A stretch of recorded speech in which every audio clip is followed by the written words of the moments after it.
Richard Wolff is a prominent Marxist economist who... Oh wait, I have said this before in my previous Wolff video, and this is a continuation of said video, but this time I will be getting a little help from someone. So take it away, Dropwere. Yes, Richard Wolff. Usually when you think about Marxist Economist, he's one of the first names to come to mind. Yes, by the way, this is a collaboration. I am nobody from the Dropwere, and I do intend to take the first half of this video.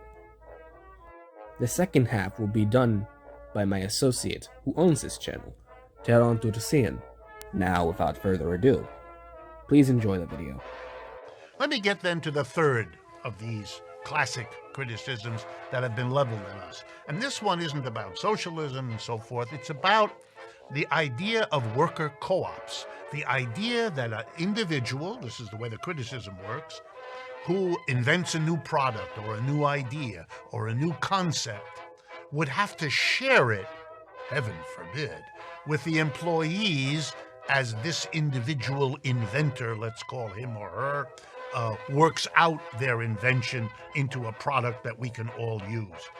I broke through, I invented, why should I share my great invention with my employees who come on later to work in my enterprise but didn't participate in inventing? Okay, let's address this claim. It's often that new inventions come from the fringe parts of industry. Electricity is a good example of this. Some of the best candle makers in the world would have never thought about the idea of the light bulb. Or on the internet, simply on how obscure that was, it couldn't be regulated to death. This tells me that often many of these breakthroughs and inventions come from very fringe parts of certain industries, which often means that they are simply local and not some super rich mega corporation. Which means it's usually a big risk to invest in this sort of project, which is often managed like a small business or a personal investment project. According to Fundura.com, 29% of small businesses fail due to low capital.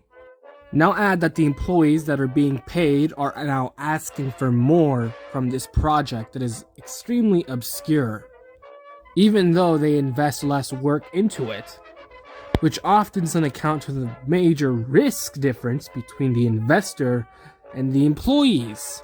But I'm gonna bring that up later. Wow, I find this extraordinary.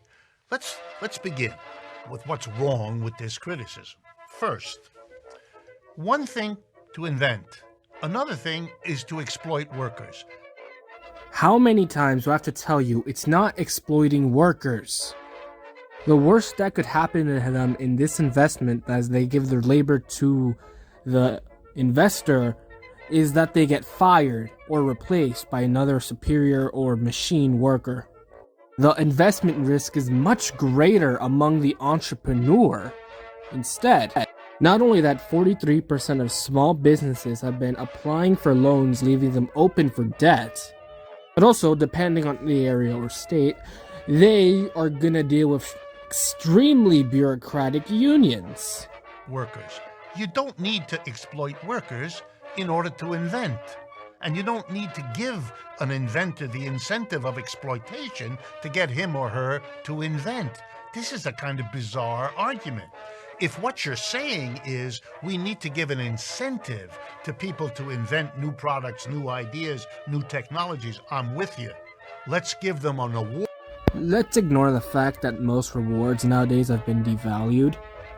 It'd be like fiscal support, like a loan, because you'll run out of funding really quickly. Probably because on how much people just innovate really quickly. Which would mean you would have to heavily regulate the funding and how much people innovate. Which loses the main reason you suggested this award, to incentivize innovation. So I'm gonna stick to leaving people alone. Okay? Let's give them lots of public recognition. Let's give them some financial inducement. I'm okay with all of that. That's a way of encouraging people. No problem. But that doesn't like letting them keep their own profits from their own investment and, by leaving them alone? Require, nor does it justify exploiting them later. Suppose I told you of a society in which, to give an incentive to investors, they were told, look, if you will just invent something to invest then in it and build it up, we're so grateful we're going to give you 3 slaves for the rest of your life. We'd I am making that into a meme. all gasp in horror. We don't need to do that. One doesn't require, and it certainly doesn't justify the other. Yes, we want innovative people, but we're not going to pay for it by going back on our commitment to abolish slavery. I'm pretty sure I made a video on this. You know what I'm gonna do? I'm just gonna leave this here. I'm gonna give this to Ted on Turusian, because I don't feel like a broken record to repeat ethics again. And also, if you feel like checking me out, my channel will be in the description. Thank you, Dropwere. You can check his slavery video and channel in the pinned comment below. Now time for my brain aneurysm. Wow. Let's give the inventor a reward, no problem. But that doesn't require that in the company that really makes the invention come alive and become real for us all, we have to allow one person to exploit, make money off the labor of others. You know, a decent investor wouldn't require, a decent inventor wouldn't ask it and wouldn't require it. A decent inventor knows they're helping society. They're making it possible for less labor to produce as much output as before. They're helping develop the community that nurtured them. They don't need to be in a position to be the employer who rips profit out of workers whose wages they keep down. On the slavery point, workers are not wage slaves. It was voluntary, and the inventor used their own money to organize the capital, labor and resources to create the invention at their own risk. The worker didn't. More on this later. And sure, a decent inventor can be fulfilled by helping their community, but it would be great if they were compensated for their contribution to society, which is profit. Let me get at it another way. I hear often the argument, well, the businessman or woman is taking a risk. They're investing their money into this enterprise to start it, say, perhaps an inventor who came up with a new idea, and they're taking the risk, and so something is supposed to follow from that. They're going to be in charge. I always found this an offensive argument. Here's a reason. The workers who go to work for the person who starts a business, they're taking risks too. That worker didn't take another job to work in this one. That worker may have moved his or her family from one place to another, their kids out of one school to another. They're putting their lives into this company, into the community around this company. We don't pay them for that risk, do we? We pay them for the work they do, but not for the risk they took. Yes, we pay the worker for work and not risk, and pay the employer for a successful risk. But the worker gets paid regardless of if the business is profitable due to the enforcement of contracts. There is no contract that says the business owner can be paid if the business isn't profitable.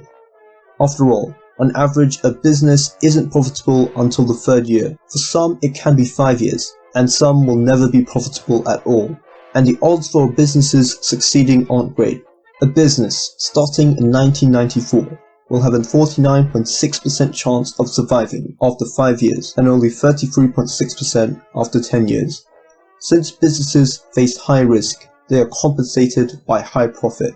If you want to reward the employer for the risk he or she takes, well, you're going to have to reward the workers also for the risk they take. But this is something the capitalist never wants to do. Again, we don't reward the employer if the business is failing, but we still reward the worker even if the business is still failing. But this is something the socialist doesn't realize or doesn't want to tell you. And you know, there is a difference. The one who takes the risk to start and own a company, he or she is the one making the decisions. The risk taken by the worker is much poorer. You know why? Because they're taking a risk, but the decisions that will determine whether that risk pays off are not in their hands, are not under their control, because democracy doesn't exist in the workplace. The risk taken by the employer is a risk over which the employer has some control and decision making. The risk taken by the employee, they have none. No. The owner makes the decisions because if they fail, the owner has to pay the high debt, while the worker doesn't. This is significant, as 70% of small businesses have outstanding debt. Also, democracy is the least bad system, not necessarily an ideal to strive for, so it is not imperative to enforce democracy to all areas of life. Although, Dropwere thinks democracy was a mistake, so that will be a lovely conversation at some point. And here's another way of looking at it. Many of the structures of capitalism are an incentive not to invest, not to invent. Let me give you just a few examples. You know many of them. Years ago, we learned how to make a light bulb that lasts forever. But the companies involved in making light bulbs didn't want that. And so there's an incentive in capitalism to block, to prevent invention. That has to be measured in here somewhere too. Oh, light bulbs again. Wolff seems to be talking about the Phobius cartel, but before we get on that, the closest I got to us learning how to make a forever lasting light bulb is a Centennial Light, the world's longest lasting light bulb for over 1 million hours in California and installed back in 1901. But there seems to be a bit of doubt that will last forever. Anyway, the Phobius cartel was a collusion of big light bulb firms to reduce the lifespan of light bulbs from 2,500 hours to 1,000 hours. But this had been enforced by regulations and fines on companies, with light bulbs being forced to be submitted to a central authority in Switzerland. In other words, it is possible that government bureaucracy seems to have enforced the cartel's will, and this seems to be supported by the idea that the cartel portrayed themselves as trying to instead provide standardization and efficiency of bulbs, which evokes the idea of a regulating government bureaucracy. Though, it is a bit unclear from my sources whether the cartel was actually supported by the government, so I could be majorly wrong here. It could also be argued that the government was actually enforcing the cartel's intellectual property rights instead, but these patents expired a few years later anyway. This contributed to the cartel's short life of 6 years, but other factors such as legal attacks, internal division, and ultimately World War II helped. Even with the collusion, the bulbs at 1,000 hour lifespans were brighter than the ones at 2,500 hour lifespans, as justified by some engineers. While the cartel did delay some progress, it was countered by cartel members trying to develop their own longer living light bulbs in defiance of Phobius, as well as competitors who sold cheaper light bulbs, particularly from Japan. And if that wasn't enough for you, thanks to the forces of creative destruction, LED bulbs have been responsible for phasing out light bulbs. As always, there may be an intention to block invention and progress, but it is unlikely to succeed. Dropwere has a great channel which is linked below, and he discusses economics and politics from a conservative bias, just like this channel. And I've also debated with a pretty cool lefty called Yet Another White Dude in a stream which is also linked below. Make sure to subscribe to both of them. Also, it's Taran Tarasulin. Taran Tarasulin. Anyways, I hope you enjoyed this video.